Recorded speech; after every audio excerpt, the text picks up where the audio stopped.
The rotor blades beat the freezing air into submission. Inside the cramped, vibrating fuselage of the medevac helicopter, the world was reduced to the metallic tang of blood and the sharp, chemical bite of aviation fuel.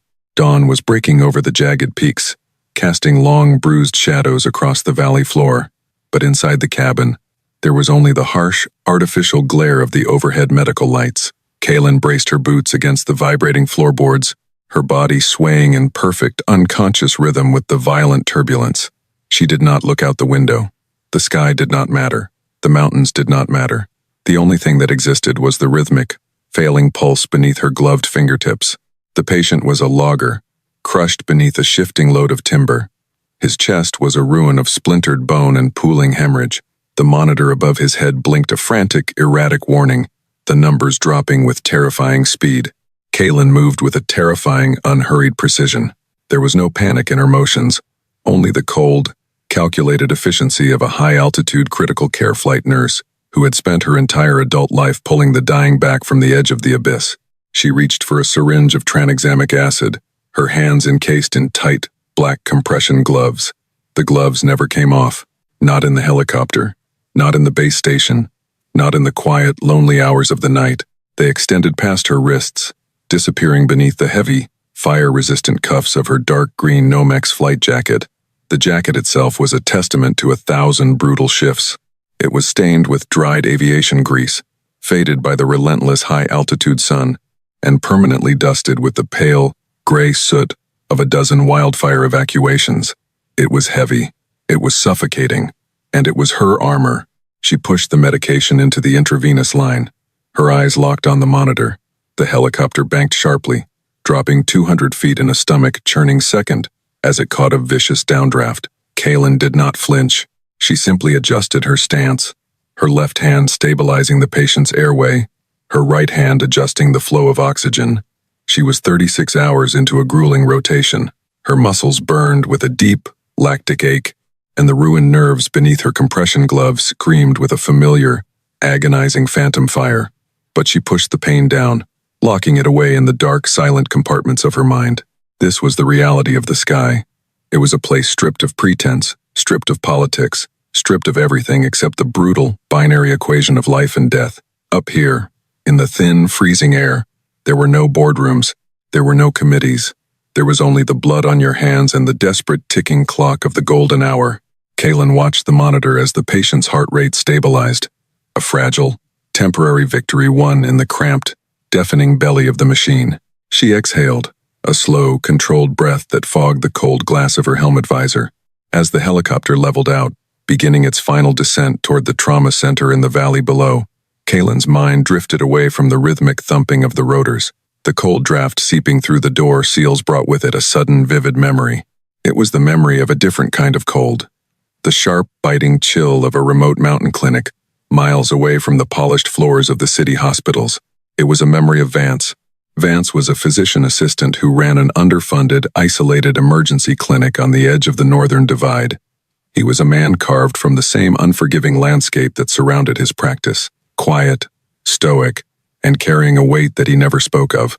Kaylin had flown into his landing zone dozens of times over the years, dropping out of the sky to retrieve the broken, the bleeding, and the dying that Vance had managed to keep alive against all odds. They rarely spoke more than a few words to each other. The handover of a critical patient does not allow for pleasantries. It is a rapid, staccato exchange of vital signs, medication dosages, and mechanism of injury. But in those brief, intense moments, standing in the wash of the helicopter rotors, a profound, unspoken bond had formed between them. It was the silent recognition of two traumatized healers, two soldiers fighting a desperate, losing war in the trenches of rural medicine. Kaylin remembered a specific night. Deep in the dead of winter, a blizzard had grounded the flight for 3 hours, trapping her and her flight medic inside Vance's clinic while they waited for a break in the weather. The clinic was a battered, cinder-block building, smelling of strong bleach and old coffee. The heating system was failing, and the wind howled against the frosted windows like a starving animal. They had just finished stabilizing a severe hypothermia patient. Kaylin was standing by the stainless steel sink, trying to wash the dried blood from her compression gloves. The cold water had triggered a massive, blinding spike of nerve pain in her hands. It was a legacy of the fire, a permanent, agonizing reminder of the day her world had burned to ash. The pain was so intense that her hands began to tremble violently. She gripped the edge of the sink, bowing her head, fighting to keep her breathing steady, fighting to hide the weakness. She thought she was alone. But Vance had walked into the trauma bay. He did not say a word. He did not ask if she was all right. He did not offer empty, patronizing sympathy. He simply walked over to the medical freezer, retrieved a specialized heavy-duty gel ice pack, and slid it silently across the stainless steel counter until it rested against her trembling fingers. Kaylin had looked up, her eyes meeting his. Vance's expression was completely unreadable, a mask of calm, professional stoicism. But in his eyes, Kaylin saw a deep, echoing understanding. He knew what it meant to carry a burden that could not be put down. He knew what it meant to hide your scars from a world that would only stare in morbid fascination. He nodded once, turned, and walked back out into the hallway, leaving her to the quiet relief of the cold. He never asked about her hands. He never asked why she wore the heavy Nomex jacket in the dead of summer. He never asked about the faded, scorched patch on her shoulder. He simply accepted her, exactly as she was. In the sterile, judgmental world of modern medicine, that kind of silent respect was rarer than gold. The sudden, heavy jolt of the helicopter skids hitting the hospital helipad snapped Kaylin back to the present. The engines began to wind down, the deafening roar fading into a high-pitched scream. The flight medic threw open the side door, and the cold morning air rushed into the cabin. A trauma team was already waiting on the tarmac, their white coats flapping in the rotor wash. Kaylin moved with practiced efficiency, unbuckling the patient, transferring the monitors, and shouting the handover report over the dying noise of the engines. Within 2 minutes, the patient was gone, rushed through the double doors of the emergency department, leaving Kaylin alone in the sudden, ringing silence of the empty cabin. She slumped back against the bulkhead, the adrenaline draining from her system, leaving behind a crushing, leaden exhaustion. Her 36-hour shift was finally over. All she wanted was to crawl into the dark, quiet bunk room at the base station and sleep for a day. But as she reached for her helmet, the radio on the center console crackled to life. It was the base dispatcher. The voice was tight, stripped of its usual casual tone. There was a message waiting for her in the secure flight manifest lockbox. A priority communication. Kaylin frowned, her gloved fingers hesitating over the radio dial. She keyed the microphone, confirming receipt, and slowly climbed out of the helicopter. The tarmac was slick with morning dew. She walked toward the base operations center, her heavy boots echoing in the quiet dawn. Inside the ready room, she unlocked the heavy steel lockbox mounted on the wall. Inside was a single sealed envelope. She tore it open, her eyes scanning the printed text.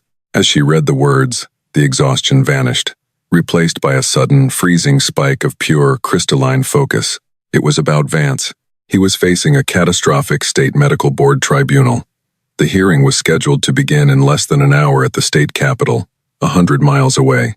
The charges listed on the document were devastating: gross medical negligence, practicing under the influence of alcohol, and the physical assault of a patient. Kaylin read the name of the alleged victim, and a cold, dark anger began to coil in her chest.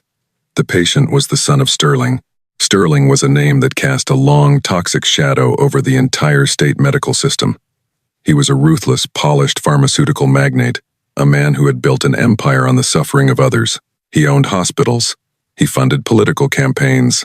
He used his massive wealth and influence to bend state medical institutions to his will, crushing anyone who dared to stand in his way. The narrative being pushed by Sterling's lawyers was a masterpiece of malicious fiction. They were claiming that Vance, a broken, isolated rural medic, had shown up to an emergency call completely intoxicated. They claimed that in a drunken, incompetent rage, Vance had brutally assaulted Sterling's son, butchering the young man's chest with a scalpel in a botched, unnecessary medical procedure. They were going to destroy him. They were going to strip his license, ruin his reputation, and throw him in a concrete cell. And they were going to do it with the full, enthusiastic backing of the State Medical Review Board. Kaylin crushed the paper in her gloved fist. She knew the truth. She knew the reality of what had happened on that mountain road, because she had been the flight nurse who responded to Vance's desperate radio call for an emergency medevac.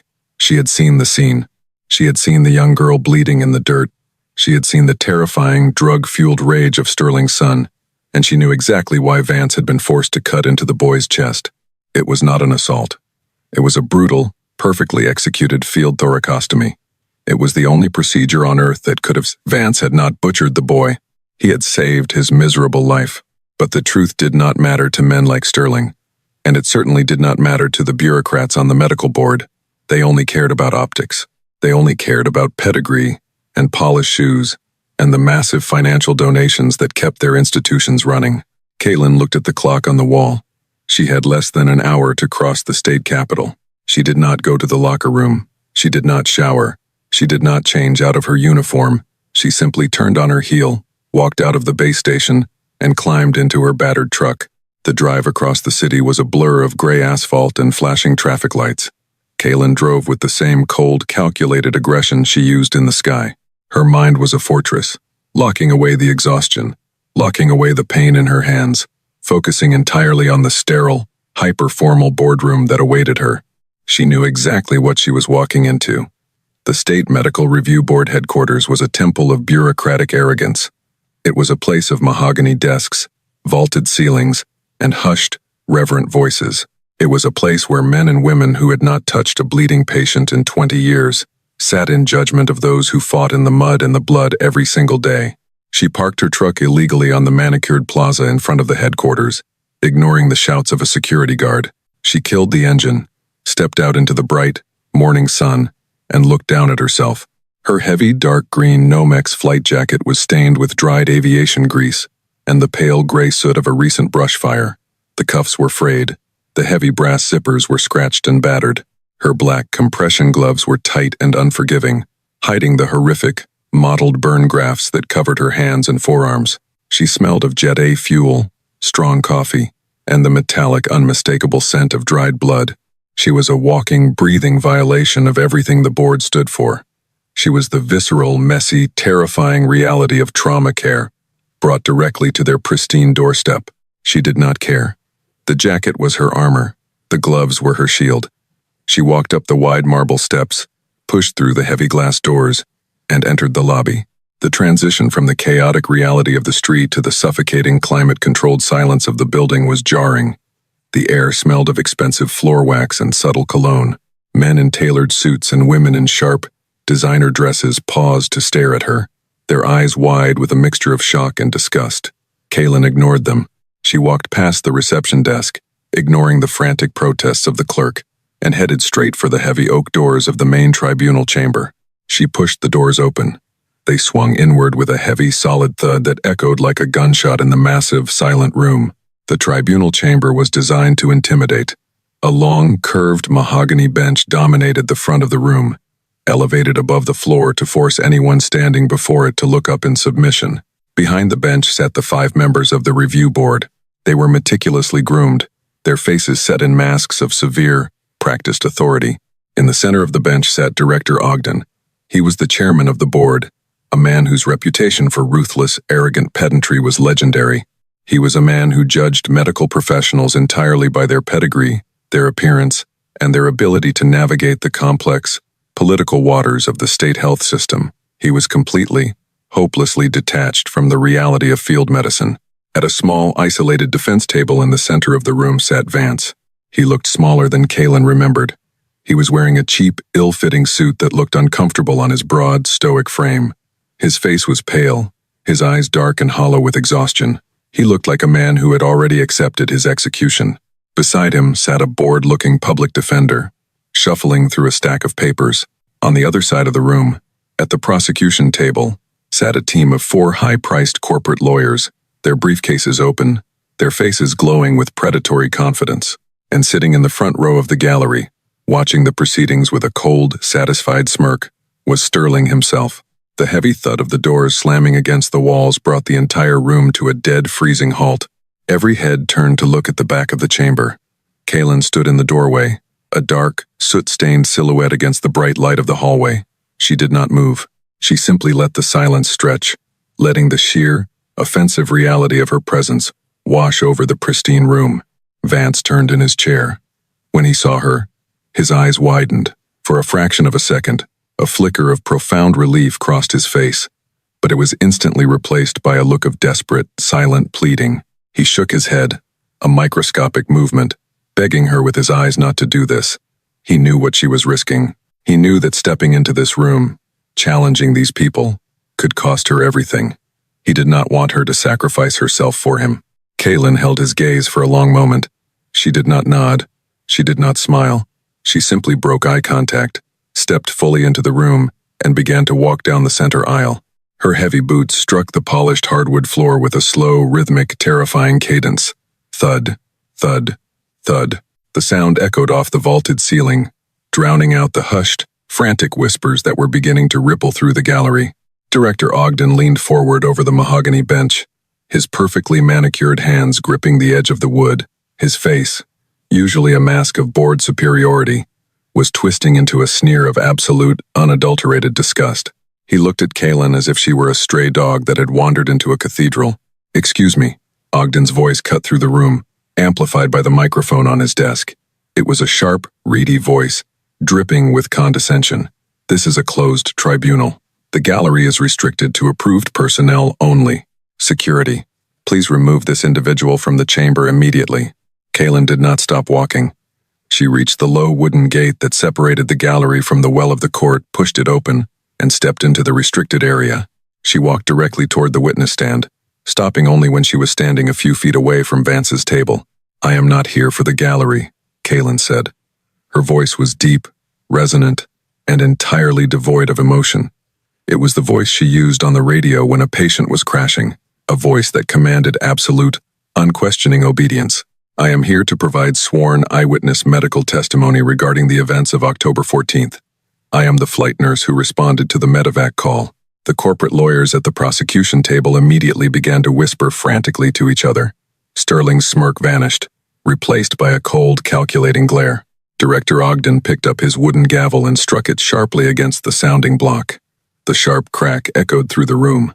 "You will not provide anything in this chamber," Ogden snapped, his face flushing with anger. "This tribunal operates under strict protocols of decorum and professional conduct. You have breached a secure proceeding, and you have done so looking like a vagrant." Ogden gestured dismissively toward Kaylin's heavy, soot-stained jacket. "I do not know what kind of rogue, unregulated operation you run out there in the dirt," Ogden continued, his voice rising in volume. "But in this room, we represent the highest standards of the medical profession. Your appearance is a profound insult to this board. You smell of fuel. You are covered in filth. And you are wearing inappropriate tactical outerwear in a formal setting." Kaylin stood perfectly still. She did not look down at her jacket. She kept her eyes locked on Ogden's face, her expression a mask of cold, clinical detachment. "My appearance is the result of a 36-hour critical care rotation," Kaylin said, her voice steady and unhurried. "I have spent the last day and a half keeping human beings alive in the back of a vibrating metal box. This jacket is fire-resistant Nomex. It is standard-issue aviation safety gear. I am wearing it because I did not have time to change before driving here to stop you from destroying the career of an innocent man. I do not care if you just descended from the heavens," Ogden spat, his arrogance blinding him to the dangerous, quiet intensity radiating from the woman standing before him. "You will respect the authority of this board. You will remove that filthy, inappropriate outerwear immediately, and you will take off those ridiculous theatrical gloves. You will present yourself as a medical professional, or I will not only strike your testimony from the record, I will personally see to it that your own credentials are revoked for contempt of this tribunal." The room fell into a dead, suffocating silence. The threat hung in the air, heavy and absolute. Ogden had the power to do exactly what he promised. With a single signature, he could ground her forever. He could take away the sky. Vance stood up from his chair, his hands flat on the defense table. "Director Ogden, please," Vance said, his voice rough and broken. "She has nothing to do with this. Let her go. I will accept the board's ruling." "Sit down, Mr. Vance," Ogden snapped, not taking his eyes off Kaylin. "Your advocate has a choice to make. The jacket and the gloves come off right now, or she leaves this room in handcuffs." Kaylin looked at Ogden. She looked at his perfectly pressed suit, his silk tie, his soft, unblemished hands. She felt the phantom fire burning beneath the tight compression of her gloves. She felt the heavy, comforting weight of the Nomex jacket on her shoulders. It was the armor that hid her ruined flesh from the world. It was the barrier between her trauma and the staring, judging eyes of people who could never understand what she had survived. To take it off in this room, in front of these arrogant, hostile bureaucrats, was an act of profound, terrifying vulnerability. It was a violation of the highest order. Kaylin slowly lowered her gaze, looking at her black-gloved hands. The silence in the room stretched until it felt like a physical weight pressing against the walls. Then Kaylin looked back up. Her eyes were dark, cold, and utterly unyielding. She did not reach for the zipper of her jacket. She did not move to take off her gloves. She simply stood her ground, a solitary, immovable force, in the center of the sterile room. "No," Kaylin said. The word was quiet, but it carried the heavy, undeniable weight of absolute defiance. Ogden's face turned a mottled, furious red. He slammed his gavel down again, the sound cracking like a whip. "Security," Ogden shouted, pointing a trembling finger at Kaylin. "Remove this woman from the chamber immediately. Detain her until the state police arrive. I want her license suspended by the end of the hour." Two heavy-set security guards who had been hovering near the back doors immediately stepped forward, their hands reaching for the heavy tactical belts at their waists. They moved quickly down the aisle, their faces set in grim determination, preparing to physically drag Kaylin from the room. Vance lunged forward, knocking his chair backward, but his public defender grabbed his arm, desperately pulling him back. As the first security guard reached out to grab Kaylin's shoulder, she did not flinch. She did not step back. Instead, she shifted her weight, her posture changing in a fraction of a second from passive stillness to a coiled, terrifying readiness. Her voice dropped to a chillingly authoritative register, a tone forged in the chaotic, screaming hell of a dozen mass casualty incidents. It was a voice that cut through panic and demanded absolute compliance. "Do not touch me," Kaylin warned. The words hit the security guard like a physical blow. He froze, his hand hovering inches from her jacket, paralyzed by the sheer, overwhelming command in her voice. The tension in the room snapped, pulling tight like a wire about to break. Suddenly, a voice rang out from the very back row of the gallery. It was a deep, gravelly voice, carrying the unmistakable weight of genuine, hard-earned authority. "Stand down." The security guard stepped back instantly, turning to look at the back of the room. Director Ogden blinked, his furious expression faltering as he peered into the shadows of the gallery. A tall, broad-shouldered man stood up from the back bench. He was older, his hair silver, his face lined with deep, weathered creases. He was wearing a dark, tailored suit, but he wore it with the uncomfortable stiffness of a man who was used to wearing scrubs.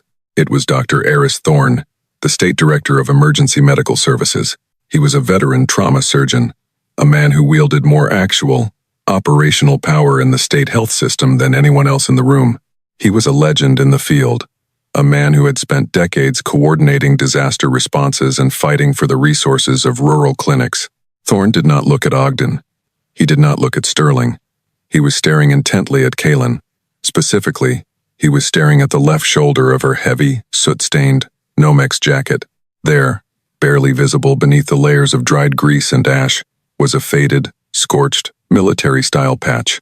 It was a patch that had not been seen in the state for years, a patch that belonged to a ghost.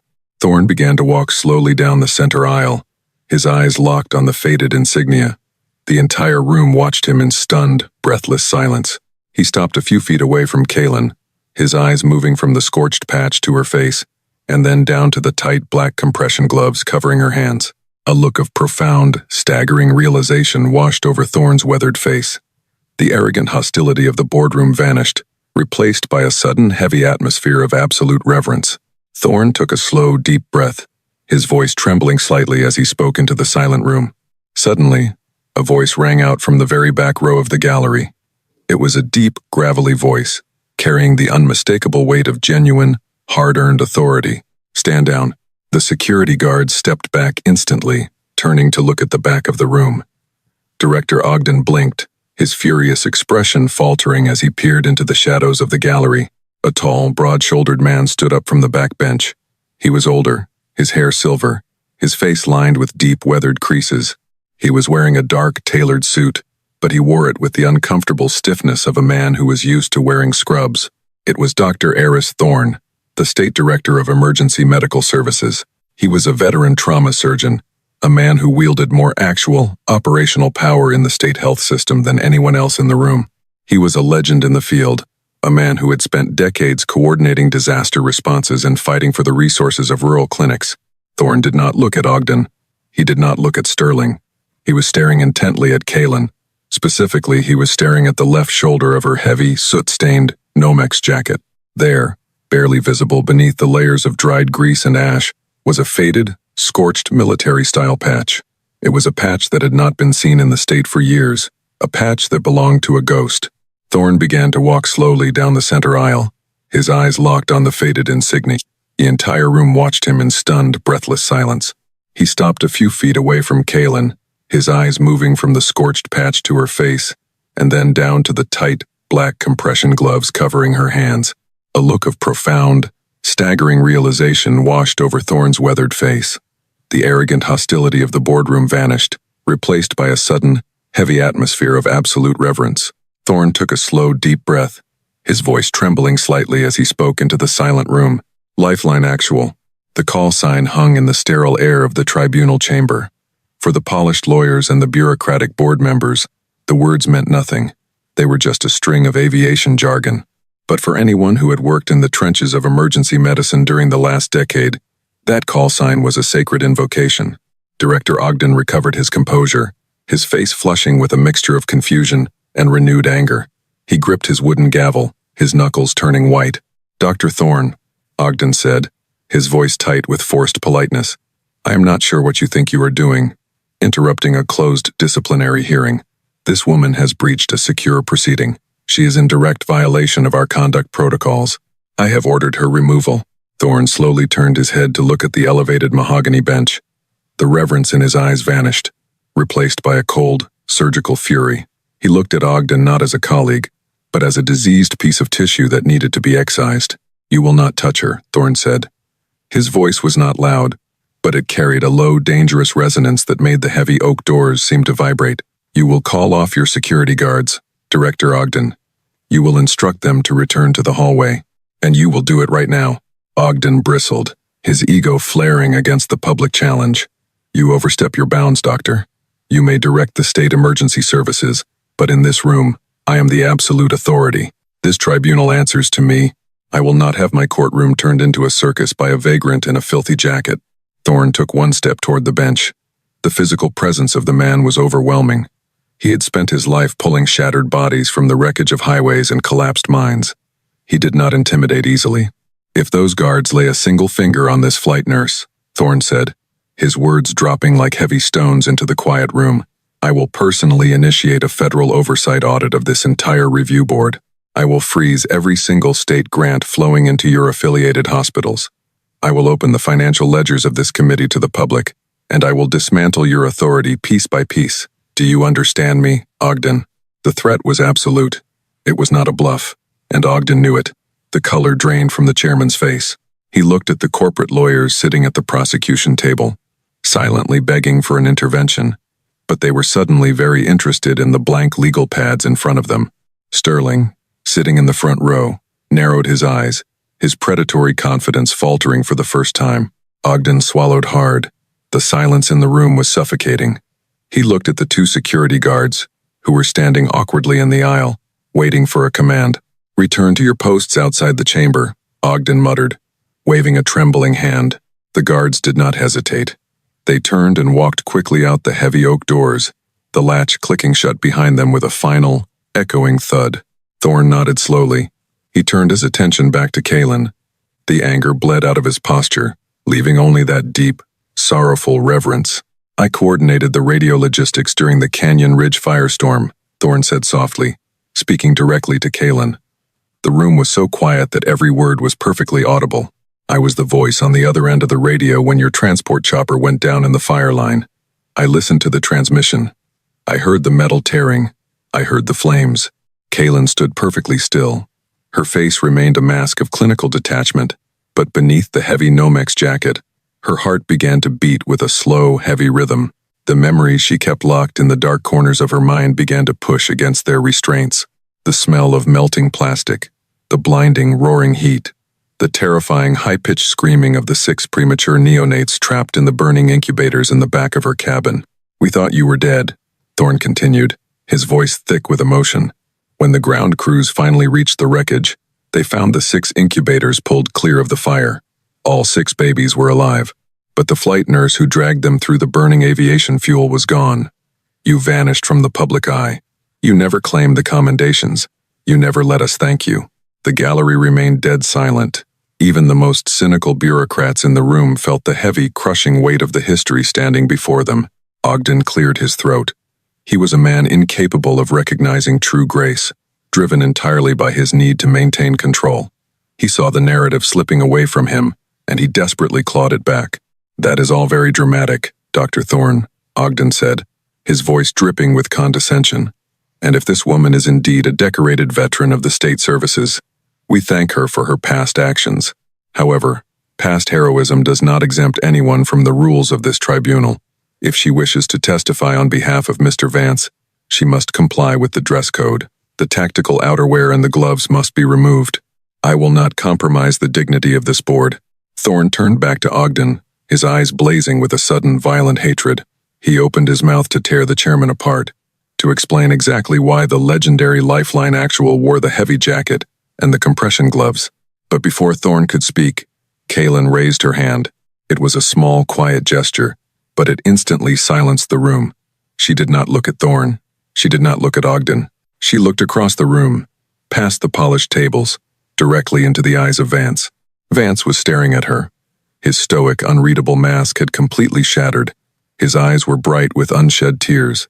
He was shaking his head, a slow, desperate movement. He knew what she was hiding beneath the armor. He was the only one who had ever seen the agonizing nerve pain that racked her hands in the dead of winter. He knew the psychological fortress she had built to survive the trauma of the fire. He was silently begging her not to tear that fortress down for him. He was willing to lose his license, his clinic, his freedom, just to protect her from the staring, judging eyes of the room.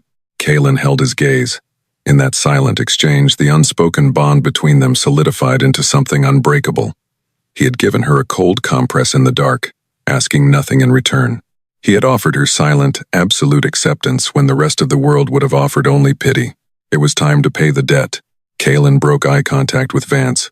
She turned her body to face the elevated mahogany bench. She stood perfectly straight, her shoulders squared, her posture radiating the cold, terrifying authority of a woman who had walked through hell and survived. She reached up with her right hand and grasped the heavy brass zipper at the collar of her dark green Nomex flight jacket. The sound of the zipper pulling down was loud in the silent room. It was a harsh metallic rasp that seemed to echo off the vaulted ceilings. Thorne took a step back, his head bowing slightly, giving her the space she needed. Ogden watched with a look of haughty satisfaction, believing he had won the battle of wills. Sterling leaned forward in his chair, his eyes narrowed in predatory curiosity. Kaylin pulled the zipper all the way down. She reached up, grasped the heavy, soot-stained collar, and slowly slid the jacket off her shoulders. The heavy fabric fell away, revealing the dark gray scrub top she wore underneath.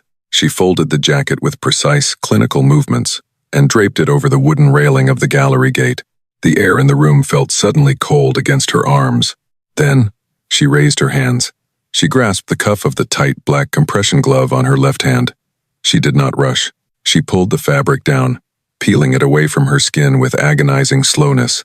The friction triggered a massive, blinding spike of nerve pain that shot up her arm and exploded in her shoulder. She did not flinch. Her face remained a mask of carved stone. She pulled the left glove free and dropped it onto the defense table. Then, she repeated the process with her right hand, peeling the tight black fabric away, exposing the flesh beneath. She dropped the second glove next to the first. She lowered her arms, turning her hands palms up, and held them out for the entire boardroom to see. The silence in the chamber shattered into a collective, horrified gasp. A female lawyer at the prosecution table covered her mouth with her hand, her face turning a sickly shade of pale green. One of the board members sitting next to Ogden physically recoiled, pushing his heavy leather chair away from the bench. Sterling's smirk vanished entirely, replaced by a look of profound, visceral shock. Kaylin's arms and hands were a landscape of absolute devastation. From the middle of her forearms down to the tips of her fingers, there was almost no original skin left. The flesh was a chaotic, mottled tapestry of severe hypertrophic scarring and thick, raised keloids. The skin was a patchwork of pale, shiny pink and deep, angry purple, pulled tight over the bones in unnatural twisting contractures. The grid patterns of a dozen painful skin grafts were clearly visible, the surgical mesh permanently stamped into her flesh. Her knuckles were swollen and misshapen, the tendons standing out like thick, rigid cables beneath the melted skin. It was the undeniable, horrific physical evidence of a human being who had plunged their bare hands into a pool of burning aviation fuel to drag 6 metal incubators out of an inferno. It was a testament to unimaginable agony, and it was a testament to absolute, uncompromising sacrifice. Director Ogden stared at her hands, his mouth opening and closing like a suffocating fish. The arrogant pedantry drained out of his eyes, leaving behind a hollow, terrified realization of his own profound insignificance. He had spent his life judging the polish on a pair of shoes. He was entirely unequipped to look upon the raw, bleeding edge of true heroism. Dr. Eris Thorne did not look away. He stepped forward, standing directly in front of Kaylin. He looked at her ruined hands, and then he looked up into her cold, unyielding eyes. Slowly, deliberately, the veteran trauma surgeon bent at the waist. He delivered a deep, formal bow of absolute reverence. It was a gesture of total submission from the highest medical authority in the state, acknowledging a superior force. Thorne straightened up, his eyes shining with unshed tears. He turned his head to look at the elevated bench. "Does her attire meet with your approval now, Director Ogden?" Thorne asked, his voice dripping with a lethal, quiet venom. Ogden could not speak. He simply nodded, a jerky mechanical movement, his eyes fixed on the wooden surface of his desk. Kaylin did not wait for an invitation. She lowered her arms, ignoring the burning phantom fire radiating through her nerves, and walked directly to the witness stand. She stepped up into the wooden enclosure, sat down in the heavy leather chair, and pulled the microphone close to her mouth. "My name is Kaylin," she said. Her voice echoed through the chamber, deep, resonant, and entirely devoid of emotion. "I am a critical care flight nurse. My state license number is 4729. I am here to provide clinical testimony regarding the events of October 14th. The lead prosecutor, a slick, expensive lawyer in a tailored suit, stood up from his table. He was visibly shaken by the display of Kaylin's scars, but his corporate instincts forced him to try and regain control of the narrative. "Objection, Director," the prosecutor stammered, his voice lacking its usual predatory confidence. "This witness was not on the approved list. We have not had time to review her credentials or prepare for cross-examination." Thorne turned his head, fixing the lawyer with a glare that could melt steel. "Sit down, counselor, or I will have you removed from this chamber myself." The lawyer swallowed hard, looked at Sterling for guidance, found none, and slowly sank back into his chair. Kaylin leaned forward into the microphone. She did not look at the lawyers. She looked directly at the 5 members of the review board. "The prosecution has presented a narrative," Kaylin began, her voice unhurried and surgically precise. "They claim that Mr. Vance arrived at the scene of a rural emergency in a state of intoxication. They claim that he initiated an unprovoked physical assault on the patient, resulting in severe defensive fractures to the patient's hands, and they claim that he subsequently performed a botched, unnecessary surgical procedure that nearly cost the patient his life." She paused, letting the silence stretch, letting the weight of the false accusations hang in the air. "Every single element of that narrative is a fabricated, clinical impossibility," Kaylin stated. She turned her gaze to the prosecution table. "Let us begin with the fractures on the patient's hands. The medical records submitted by Sterling's private physicians classify these as defensive wounds, allegedly sustained while trying to ward off an attack by Mr. Vance." Kaylin shook her head, a microscopic movement of absolute professional disdain. "I reviewed the field x-rays before the patient was transferred," Kaylin said. "The fractures were isolated to the second and third metacarpals of both hands. The bone shafts were completely shattered, with significant dorsal angulation. In trauma medicine, we do not call these defensive wounds. We call them boxer's fractures." The boardroom was dead silent. The board members leaned forward, hanging on her every word. "A defensive wound occurs when a patient raises their hands to protect their face or torso," Kaylin explained, her tone shifting into the cold, authoritative cadence of a medical instructor. "The resulting fractures typically occur on the ulna, the radius, or the outer edges of the hands. To shatter the second and third metacarpals requires a massive, concentrated axial loading force. It requires the hand to be formed into a tight, closed fist, and it requires that fist to strike a hard, unyielding target at maximum velocity. She looked directly at Sterling. The pharmaceutical magnate's face had turned the color of old ash. "Those were not defensive wounds," Kaylin said, her voice dropping an octave, filling the room with a dark, undeniable truth. "Those were offensive injuries. They were the result of the patient violently and repeatedly striking the skull of the young woman we found bleeding in the dirt next to his vehicle." A murmur of shock rippled through the gallery. The public defender sitting next to Vance suddenly sat up straight, his eyes wide, furiously taking notes. "Objection," the lead prosecutor shouted, leaping to his feet. "This is pure speculation. The witness is attempting to introduce unverified criminal allegations into a medical review board. I am introducing the biomechanical reality of the injuries," Kaylin countered smoothly, not raising her voice, but cutting through the lawyer's panic with effortless precision. "The fracture patterns are a matter of anatomical record. They cannot be faked, and they cannot be reclassified by expensive private doctors to protect a wealthy family."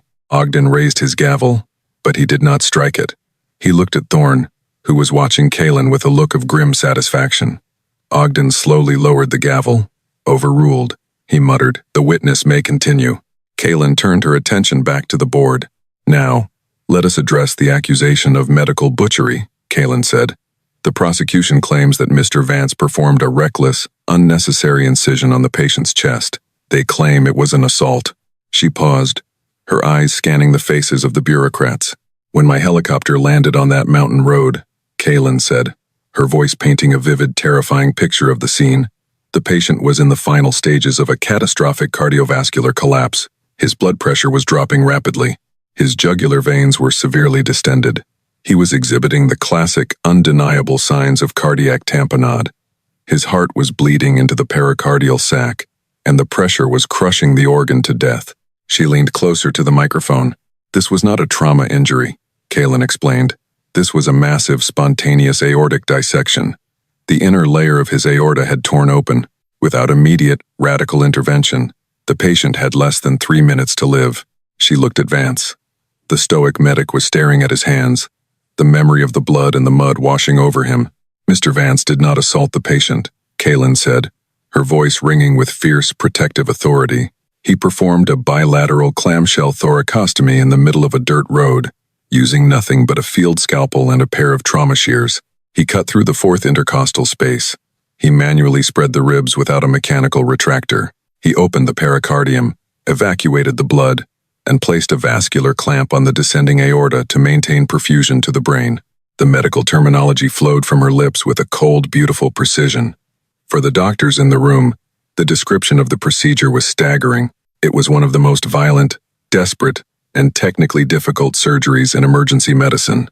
To perform it in a sterile operating room with a full surgical team was a massive undertaking. To perform it in the mud, in the dark, on a violently thrashing patient, was nothing short of a miracle. "It was not butchery," Kaylin stated, her voice echoing in the silent chamber. "It was a masterclass in rural trauma medicine. Mr. Vance executed a flawless, life-saving procedure under impossible conditions. He is the only reason that boy is alive today." The lead prosecutor was sweating profusely. He wiped his forehead with a silk handkerchief and stepped out from behind his table. He knew the medical argument was lost. He had to attack the foundation of the diagnosis. "That is a very compelling story, nurse," the prosecutor sneered, trying to inject a tone of patronizing doubt into his voice. "But your entire defense rests on the claim that the patient suffered a spontaneous aortic dissection, a condition that is incredibly rare in a healthy young man. Unless, of course, there was an underlying cause." The lawyer smiled, a thin, predatory expression. He walked over to the evidence monitor and tapped the screen. A pristine, digitally signed medical document appeared. "You claim the patient was in a drug-fueled rage," the prosecutor said, his voice rising in triumph. "You claim the dissection was drug-induced, but we have the official, certified toxicology report from the receiving hospital, the hospital owned by my client. The report clearly shows absolutely zero trace of narcotics, stimulants, or designer drugs in the patient's system. Your diagnosis is a fiction, and without the drugs, there is no dissection. Without the dissection, Mr. Vance is just a man who cut open a patient for no reason." The lawyer crossed his arms, looking at the board members, confident that he had just delivered the killing blow. Kaylin did not react. She did not panic. She simply sat in the wooden chair, her scarred hands resting quietly in her lap. She looked at the pristine toxicology report on the screen, and then she looked at the lawyer. "You are correct, counselor," Kaylin said, her voice dropping to a low, dangerous whisper. "A spontaneous dissection in a 22-year-old male is almost always the result of massive, acute chemical toxicity, specifically the use of highly illegal, synthetic designer amphetamines, the kind of drugs that cause the blood pressure to spike so violently that the aorta simply tears itself apart." She slowly reached her right hand into the deep, zippered pocket of her scrub top. "And you are also correct that the hospital mainframe shows a clean toxicology screen," Kaylin continued, "because the private physicians employed by Mr. Sterling erased the original data the moment the patient was wheeled through their doors." Sterling bolted upright in his chair, his face turning a violent shade of purple. "Objection," he roared, forgetting his place in the gallery. "This is slander. This is an outrage." Ogden slammed his gavel, trying to restore order, but the room was already spiraling out of his control. Kaylin ignored the shouting. She pulled her hand out of her pocket. Clutched in her scarred, twisted fingers was a heavy, clear plastic evidence tube. Inside the tube was a single glass vial filled with dark red blood. The vial was sealed with a tamper-evident cap, and wrapped around the glass was a bright yellow, time-stamped barcode label. She held the vial up to the light. The dark blood seemed to glow in the sterile illumination of the boardroom. "As a critical care flight nurse operating under the State Aviation Authority," Kaylin said, her voice cutting through the chaos like a scalpel through skin, "I am required by federal protocol to draw a baseline blood sample the moment a patient is loaded into my helicopter. That sample is not handed over to the receiving hospital. It is logged into the aviation chain of custody, and it is locked inside the secure vault at the base station." The lead prosecutor stared at the vial, his jaw dropping open.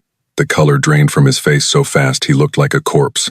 "This is the original, untampered blood drawn from the patient on the mountain road," Kaylin stated, her voice ringing with absolute, undeniable finality. "It has been in a federally secured lockbox for 3 weeks.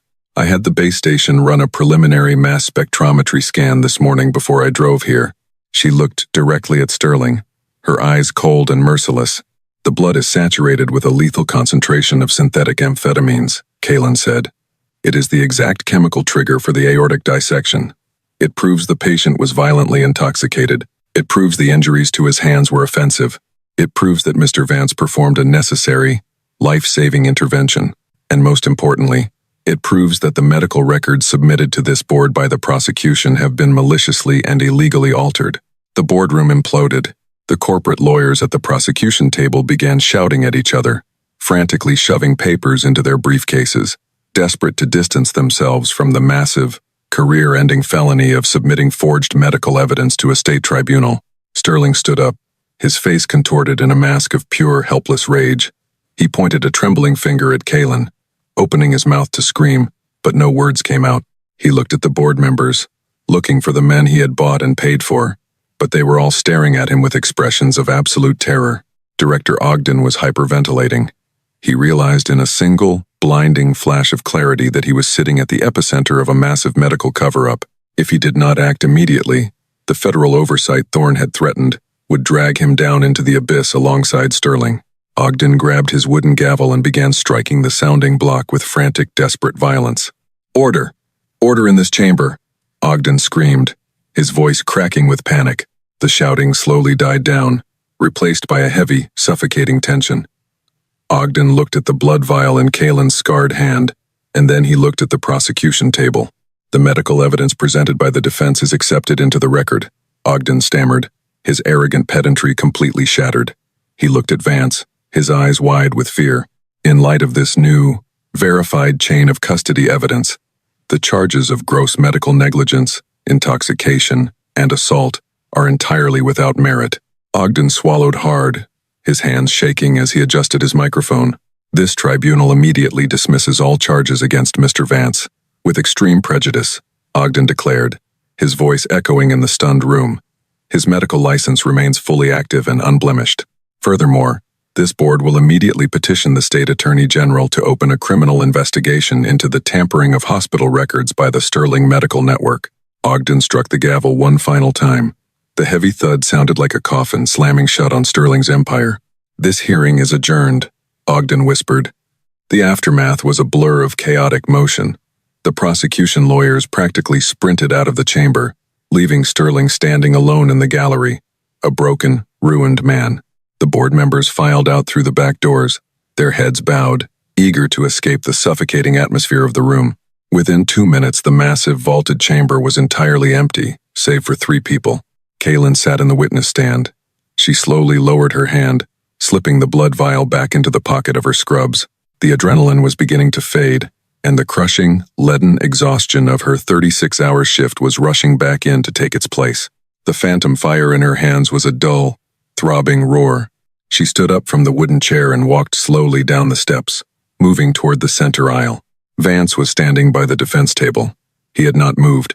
He was staring at her, his stoic face completely open, stripped of all its defenses. He looked at her scarred, twisted hands, and then he looked up into her eyes. There were no grand speeches. There were no dramatic declarations of gratitude. In the silent, profound language of traumatized healers, words were entirely unnecessary. Vance simply nodded.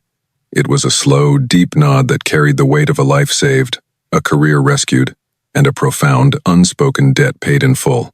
Kaylin nodded back. The corners of her mouth twitched, the ghost of a smile that never quite reached her eyes. Dr. Eris Thorne stepped out from the shadows near the gallery gate. He walked over to Kaylin, his hands clasped behind his back. He looked at her with a mixture of deep respect and profound sorrow. "You dismantled them," Thorne said quietly. "You took the most powerful, corrupt medical network in the state, and you broke their back with a single vial of blood." Kaylin did not reply.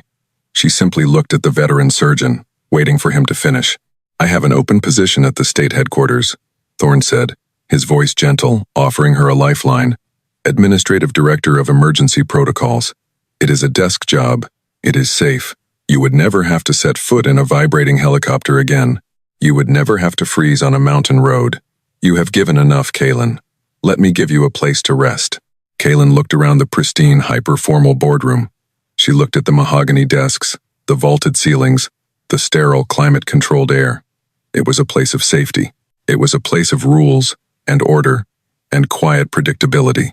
It was a place where she would suffocate and die. She turned her gaze back to Thorne.